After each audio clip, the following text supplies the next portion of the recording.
Hi, welcome to Conspiracy Cases.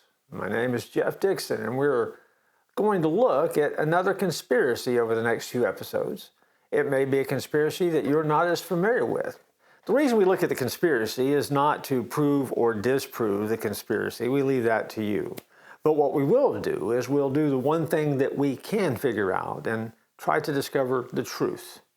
And if what we say is truthful or factual, then we'll go with what we've got, then hopefully we glean some spiritual lessons for it at the end. And so we'll do that in this series that we're calling the Reagan Conspiracy. That's right, the Reagan Conspiracy. And you say, I never knew that there was a Reagan Conspiracy. What was that about? Because Ronald Reagan goes down in history as one of our most beloved and popular presidents, great communicator, no doubt about it. But to understand the Reagan Conspiracy, we have to reintroduce ourselves to the Bush family. That's right, the Bush family. The Bush family, it has to be said, has a history of bad timing. Now, you may or may not know, but George Herbert Walker Bush was meeting with Osama bin Laden's brother, even as the jets were crashing into the World Trade Center. Did you know that? There's a bin Laden-Bush family connection. Little known fact in history. On the 30th of March, 1981, George H.W. Bush's son, Neil Bush, had a dinner date planned with Scott Hinckley for the following evening. What's the problem with that, and why is that a big deal?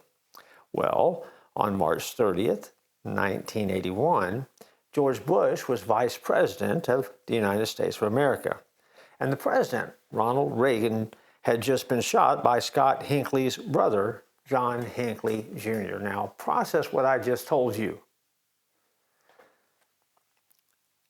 John Hinckley shoots Ronald Reagan, and yet the Vice President of the United States' son has a dinner date that day with the brother of the assassin. What are the odds? And that is that hotbed where the conspiracy begins to grow. At 2:30 p.m., John Hinckley Jr. stood on the sidewalk outside of the Washington, D.C. Hilton and popped off several .22 bullets at Reagan, one of which entered the president's lung. One of the great all-time Reagan quotes is, "It hurts to get shot." And indeed, it did, and he almost died. He was rushed to George Washington University Hospital. The president underwent surgery and survived. If Hinckley's hand had been steadier, Reagan probably would have died. And so out of that series of events, the Bushy-Knoll conspiracy gets started up. Because with Reagan dead, George H.W., or Poppy Bush, as he was known, would have been elevated to the Oval Office and become the President of the United States. Now, fitting Bush into the frame for the Reagan shooting is not entirely impossible, because by all accounts, Reagan and Bush hated each other's guts. But beyond that, George Herbert Walker Bush had the sort of connections to pull off an assassination. He was director of the CIA. According to some intelligent analysis, Bush worked for the CIA from the early 1960s, although the Bush family deny this. Oddly, the former Skull and Bones boy had also been tied to the JFK shooting in 1963 by an FBI memorandum which briefed, and I quote, Mr. George Bush of the Central Intelligence Agency on the event. Did you know that? Have you ever heard that? Part of the JFK assassination ties back to George Bush. However, the Bush family insists that the George Bush in the memo is someone else. Few agree with that, but that's what they say. Then there's also little dispute, however, that Lee Harvey Oswald, the assassin of JFK, who had a dear friend, Baron D. Motherwellchild, and I botched that name, but when he was killed, he died with a business card in his pocket from George H.W. Bush. In other words, he had his business card in his pocket and he had a connection to Lee Harvey Oswald.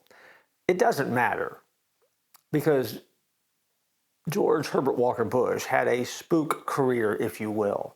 Whether he was an agent at one point, it's where he ended up that matters. And where he ended up was as director of the CIA.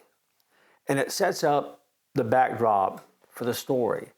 If anyone had the ties and credentials and ran in circles that could set up an assassination, it certainly would have been George Herbert Walker Bush. Are we saying that he assassinated or was behind the Reagan assassination? We're not saying that. All we've done to this point is just lay out some facts of a story that you may have not heard before. Maybe you're not as familiar with it. And so, once again, we open another conspiracy case. We'll open that case back up next time and do a little bit deeper dive and see if we can discover any more. And then, of course, we'll come back later and learn some life lessons from the things that we discover. I look forward to joining next time as we look at the conspiracy cases.